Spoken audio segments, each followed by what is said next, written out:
Hey guys, just wanted to record a few more quiet time thoughts and share them with you all. And I'm just doing this in a one shot, so if I mess up, I mess up, or if it's really loud in the background, I apologize.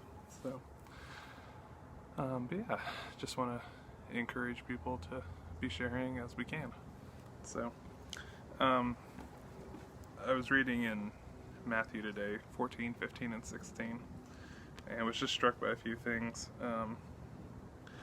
Matthew 14, 1 through 12 is the story of John the Baptist getting executed, and we're all familiar with it, but I was just struck at how the gospel is always going to cause offense somewhere for somebody and for any particular culture.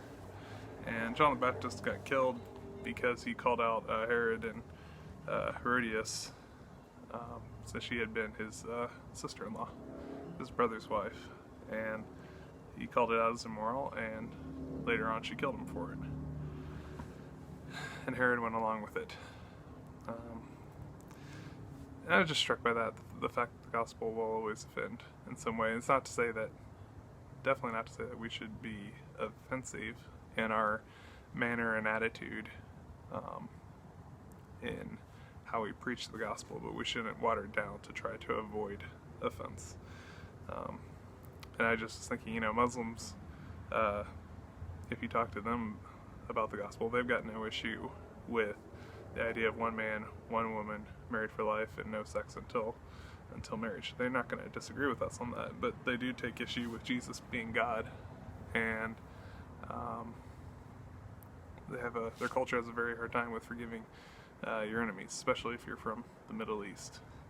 And it's funny because around non-Muslims around here, if they're not saved, are the opposite. They encourage peace and forgiveness, but they think you should be able to sleep with whom you want when you want. So anyway, it was just kind of a refresher to me of the gospel always offends. Again, not that we should seek to be offensive, but we have to speak the whole gospel.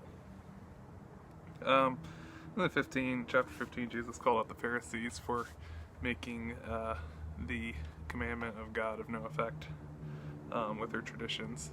And I think we're trying to create a tradition today of, it's actually okay for people to sleep with whom they want. And maybe you don't agree with me on that, but there's definitely other ways and other things we can do where Jesus calls them out. It says, these people honor me with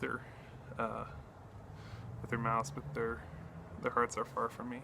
And I can go through the routine of Christianity very easily and forget to actually spend time with God during the day. So that was convicting and gracious of him to do so. And see, the rest of 15 and into 16, the Pharisees asked for a sign from heaven. Apparently the other signs weren't good enough, including, the voice from heaven when Jesus was baptized. I read about that a couple days ago. And I find myself sometimes wishing that God would do something like really big, obviously supernatural, no other explanation, so it would get people's attention. But Jesus was doing that all the time, and the Pharisees weren't seeing it, and a lot of other people, they saw the signs and thought they were cool, but yielding to the message of God is really the only supernatural thing that occurs to cause someone to get saved, is that God helps them to believe what he's already taught. And